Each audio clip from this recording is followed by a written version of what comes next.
साथियों, क्या आपने कभी यह सोचा कि 800 साल से ज्यादा तक भारत विदेशी आक्रांताओं का गुलाम रहा, मुगलों का गुलाम रहा, दिल्ली सल्तनत के अधीन रहा और लंबे समय तक यूरोप से आई एक शक्ति अंग्रेजों ने भारत पर कब्जा रखा। लेकिन उसके बाद भी अगर हम भारतीय इतिहास में देखते हैं तो कभी भी हमें कोई विरोध, कोई रिवॉल्ट, कोई संग्राम ऐसा देखने को बड़ा नहीं मिलता जिसके अंदर इन सत्ताओं को उखाड़ के फेंकने का प्रयास किया गया। या आप हमेशा ये बात सोचते होंगे कि क्यों भारत के लोगों को इस बात से कोई समस्या नहीं थी कि उनका राजा कोई बाहरी व्यक्ति है या बाहर से आया हुआ कोई व्यक्ति। तो मैं आज इसी बात का जवाब लेकर आपके बीच मौजूद हूं कि भारतीय समाज की संरचना ऐसी थी कि भारत गांवों में बटा हुआ देश था और गांव जो होते थे वो पूर्णतया स्वतंत्र होते थे। यानी कानून से लेकर हर जरूरत की चीज, आप कभी सोचते होंगे कि हर एक गांव में विभिन्न जातियों के लोग रहते हैं, तो ग्रामीण संरचना यह थी कि एक गांव के अंदर हर जाति के लोग होने चाहिए, हर गांव के अंदर एक सरपंच होना चाहिए जो न्याय से लेकर पुलिसिंग का काम करे, और राजा से जो गांव का ताल्लुकात हो वो सिर्फ इतना हो कि राजा को टैक्स देना पड़े।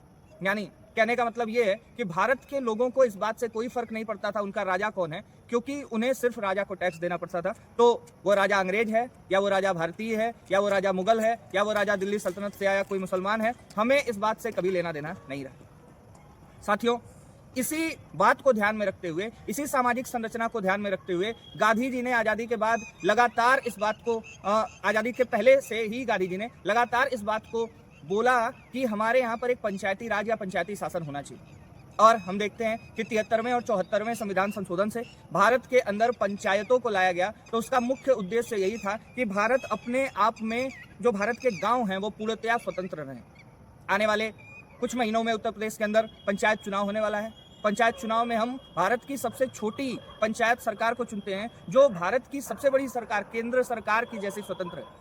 पंचायत अपने गांव में टैक्स लगा सकता है, पंचायत अपने गांव में विकास कार्य की योजनाएं बना सकता है और गांव को पूर्णतया बाहर की दुनिया से स्वतंत्र रखने का काम पंचायत कर सकती है। तो पंचायत हमारे लिए बहुत महत्वपूर्ण है और यही कारण रहा कि लगातार लंबे समय तक भारत ने किसी भी विदेशी आक्रांता का विरोध नहीं किया, क्योंकि हमें राजा से ना न्याय का लेना देना था, न जरूरत का लेना देना था, सिर्फ और सिर्फ हमें उन्हें टैक्स देना होता था। उसके अलावा उनका हमारा कोई आपसी संबंध नहीं था। तो भारत ऐसे महान सामाजिक संरचना से बना देश है, कहीं ना कहीं दोबारा हमें उस महानतम दौर को वापस लाने की जरूरत है। इसलिए 2026 के पंचायत चुनाव में बेहतर से बेहतर कैंडिडेट को वोट दें और अपने ग्राम को, अपनी पंचायत को मजबूत करें और स्वतंत्र करें। बहुत बहुत धन्यवाद। मैं हूं शिवम राय और आप देख रहे थे जननीति टुडे।